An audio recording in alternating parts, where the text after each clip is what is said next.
Most of the time, we associate Pokemon cities with their gyms and nothing else. But there is so much more that most towns have to offer, and today I want to go over the best and worst cities in every region.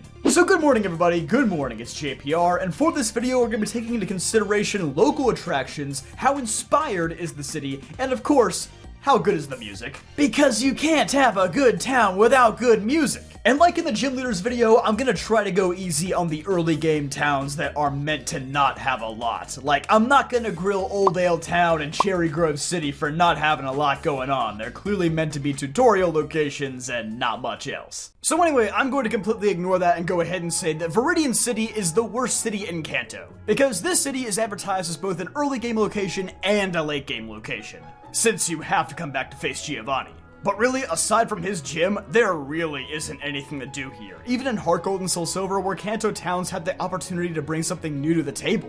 Like, what do people do when the gym is closed in this town? Starve? Where's the revenue coming from? It's not super unique in any way. Even the music isn't that good to me. I remember it being used more in Pewter City and Saffron City, so yeah, Viridian's just pretty forgettable. But Kanto's best city, in my opinion, is absolutely Celadon. It's odd because Saffron is technically the one that's meant to be downtown Tokyo, but Celadon feels like it has so much more going on. Every single building in this town is jam-packed with content to find. Also, whenever I replay a Kanto game, I always look forward to getting to the city because free evolution stones from the department store, baby! Well, not free, they're like 2,000 Pokédollars or something. I don't steal. Unless it's that Eevee on the rooftop, that is worth stealing. Celadon is also one of the few plot-relevant cities in Kanto since the Game Corner acts as a front for Team Rocket's HQ. It's also one of the few Kanto cities to have really recognizable architecture, I would say, like the buildings and condos are actually made in distinct shapes. It has some really neat environmental storytelling, like there's a concerning pollution problem beneath the city's beautiful exterior. If you use a super rod in the ponds, you can actually catch Grimer, which is kinda concerning until Let's Go took this feature out, because Let's Go is...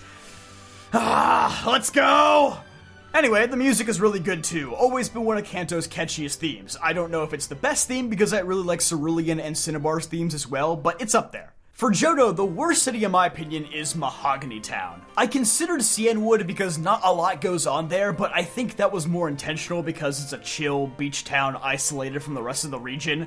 And Heart Gold and Soul Silver actually does add a lot of content there, but Mahogany Town has always just been the gym, the HQ, and the weird Rage Candy Bar gimmick. The map also advertises this place as an ancient home of ninjas, but like, no, it's the home of an old guy and a legion of skiers. Okay, I do like that the Rocket HQ was apparently a ninja base once and Team Rocket just moved in once they left, but they could have done so much more with the ninja motif here. This town does actually have one of my favorite pieces of music from the Johto region, but the problem is that I associate it more with Cherry Grove. And I don't think the cheerful, upbeat music really matches what's supposed to be an old ninja town. The vibes do not vibe here. Maybe you could argue that's part of the ruse that the whole town is built on lies and deception, but I'm not about it, sorry. The best town content-wise is most certainly Goldenrod City.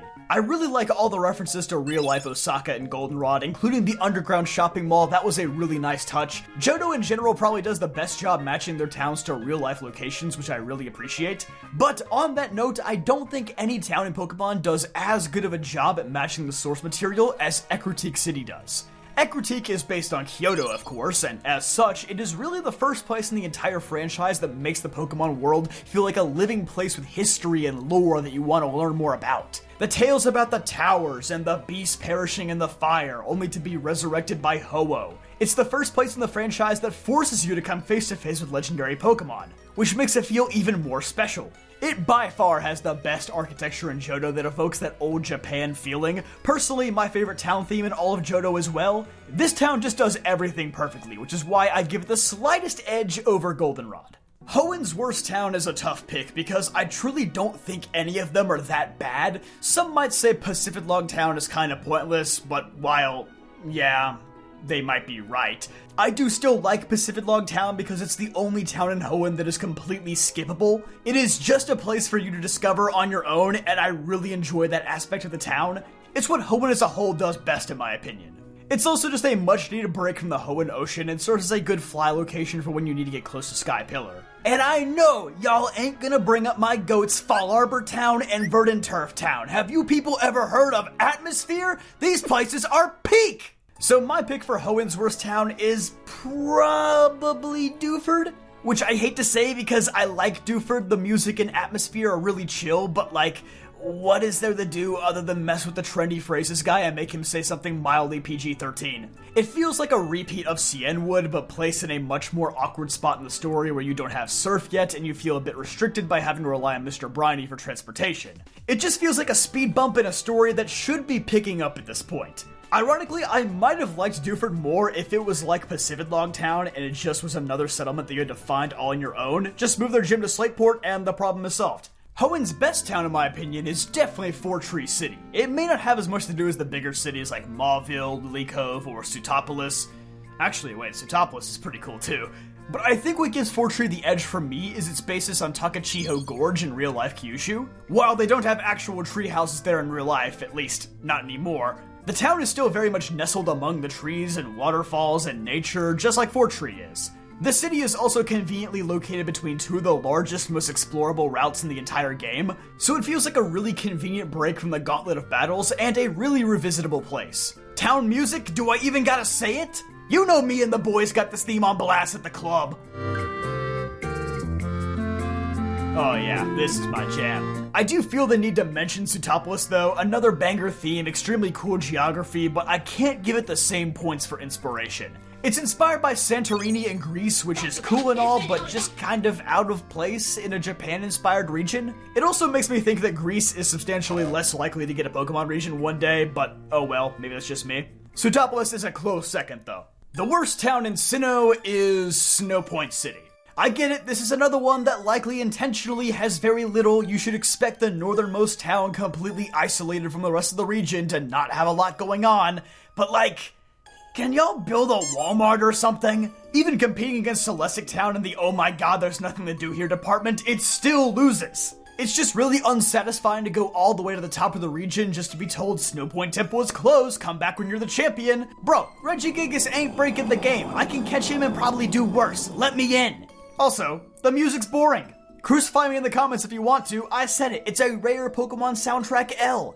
I ain't listening to this over any other wintry area theme. The best town in Sinnoh? Oh, you know it's Canalave City. Unique architecture, banger music, a library full of lore, the Darkrai event, access to Iron Island and Full Moon Island. Does it have as much to do as like a Heart Home or Jubilife? No, but I like my chill atmospheres. Just not too chill, then you turn into Snowpoint and nobody likes that.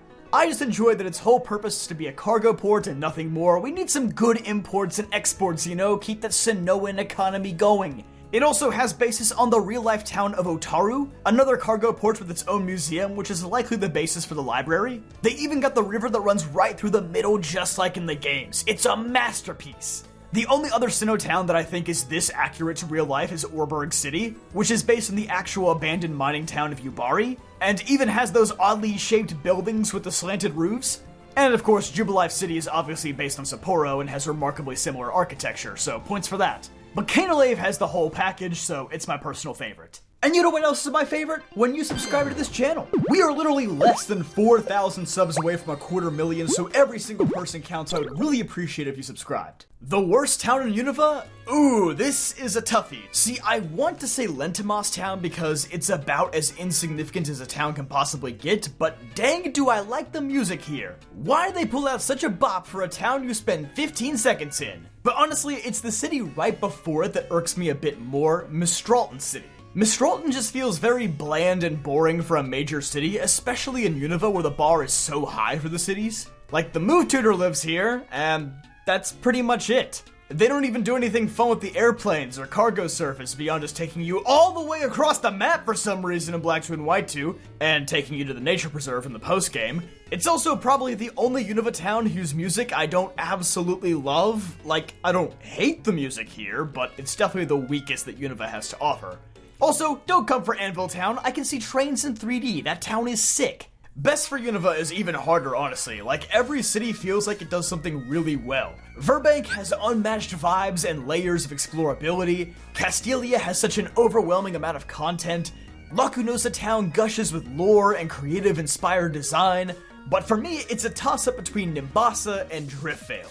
Don't even ask me which one's music I prefer, that's like choosing between favorite children, it can't be done. Nimbasa has the Battle Subway, Driftvale has the PWT, Nimbasa has the Ferris Wheel, Driftvale has Clay Tunnel. It's so hard to pick, but I am going to give the win to Nimbasa by the slightest of margins. My reasoning is that the game feels like it truly opens up at Nimbasa. You have so many options once you get there. You can explore Anvil Town, you can go to the optional route that leads to Lost Lorn Forest. You have daily events at the sports stadium that you can use for free grinding. You can do musicals. I don't know why you would, but you can. That's not to mention the sheer amount of plot-relevant stuff that happens here. Bianca's father comes back for her, and is revealed as the king of Team Plasma. The Yancey and Curtis dating subplot happens here. I also feel like Nimbasa is better in Black and White 1. It's not until Black 2 and White 2 where Driftvale truly contends with Nimbasa in terms of content, but in both pairs of games, Nimbasa does the most. Maybe that's why Mistralton feels so disappointing to me. It's like following up Spider-Man 1 and 2 with Spider-Man 3. Okay, I actually really like Spider-Man 3, so maybe not the best comparison, but still. As for Kalos, again, there's a lot of little towns with not much to do that I could pick on, like Camphreer Town, Ambrit Town, Dendemil Town, but nah, the one that offends me the most is Coumarine City. Mostly because, where is the city? Apparently it's there, but you can't explore 90% of it because the monorail cuts out most of it. It's one of the rare instances outside of Sword and Shield where you can see an area from a distance and not be able to explore it, and that to me is very frustrating. And watching the XY anime made this hurt even more because this city is beautiful in the anime. But in the games, the city is just awkwardly divided in half by the monorail and it feels more like two small settlements and not a large city. If they just added a path underneath the monorail that you could optionally walk on with a few big buildings in between, that would have been awesome, but nope, it's just disappointing. The best city in Kalos, okay, everybody else, thank you for participating, but duh, it's Lumiose City. Unless your save file got corrupted in the streets there in October of 2013 before the patch dropped, in which case, I'm sorry for your loss. But yeah, Lumiose is by far the best designed city, maybe in the entire franchise. It can be daunting to navigate on the 3DS, sure, I understand that, but it's marvelous. It's unlike any other city from Pokemon's handheld era. You have taxi drivers that will battle you if you don't pay. You have dark alleys to explore. You can get an actual job folding towels at the hotel if you want to. The only area in all of Lumiose that disappoints me is, ironically, the Prism Tower. I feel like they could have made the Eiffel Tower into so much more than just a gym. But that one area aside, they crushed it, and I personally can't wait to see how much more they flesh it out in Legend ZA. Moving on to Alola, this region really doesn't have that many towns or cities. I believe there are only 7 officially in the entire region, not counting Po Town, which is abandoned. So honestly, the lows aren't as low here as some other regions, but I gotta pick one, so I'm going with Hiya City. This one feels like the only city that is designed without much of a reason to ever come back. This is your tourist trap city. You come here one time for the shopping, and then never again. The only reason to ever come back is to battle Morimoto in the postgame or get the Surfing Pikachu if that's something you care about. Every other city in Alola at least has a notable trial captain that lives there or some reason to eventually revisit, but not this one for some reason. Akala Island also has 2 far more memorable and unique feeling towns than this one, those being Koni City, where there are many side quests to do and fossils to purchase, and Paniola Town, which is a neat ranch-based location where Kiawe lives. Hiya just feels like Diet Hau'oli City from the first island. It has the exact same touristy vibes, but with less to do. On that note, man, while I really want to say Hau'oli is my favorite Alolan city purely because I just visited Honolulu and I was stunned at how accurately everything lines up, the mall, the park area, the beach, the dormant volcano at the end of the harbor, like it's almost 1-to-1 how well Hau'oli matches up with real-life Honolulu. But I gotta be objective and say it's Maui City. But Maui is also remarkably similar looking to the real-life city of Hilo. I haven't been there, so I can't say that it matches up as well, but just looking at pictures, it has the exact same garden area, the streets have that same dark rock aesthetic, the buildings are very neatly squared off, the architecture is distinctly Japanese or Jotonian in the games. Like, I'll give points to Game Freak, they nailed all the fine details of this city. It also has the most to do in all of Alola and has the best music track arguably in the entire game. Mally Night is one of my favorite tracks to listen to in this entire franchise. It sounds amazing. The worst town in Galar. Man, there's quite a few contenders. I think most would say Spikemouth because the entire town is literally just a gym and there's nothing else there.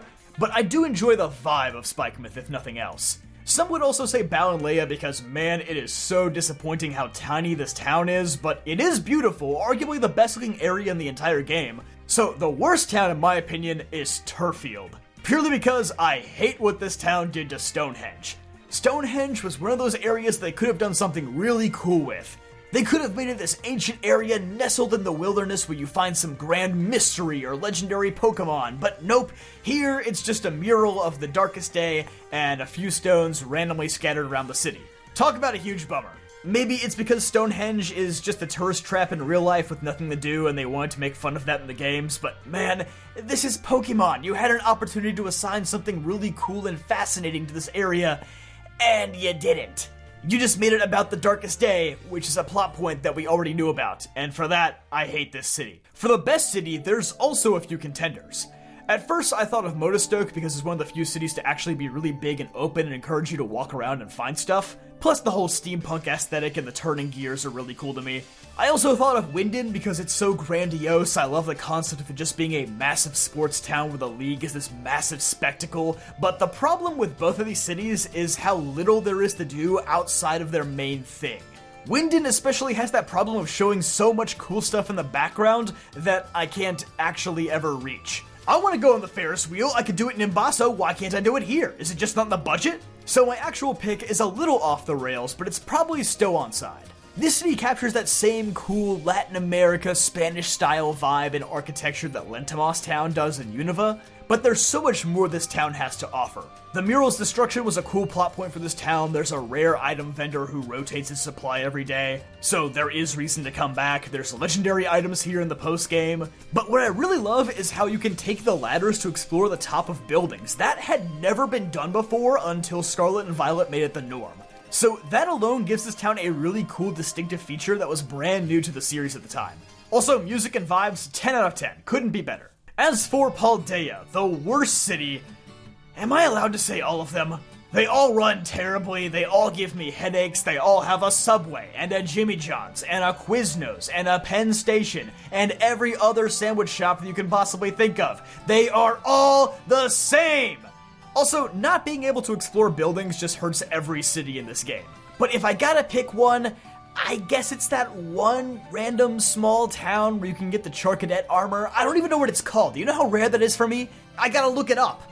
Okay, Zappa Pico, that's what it's called. This town wants to be Pacific Log Town so badly.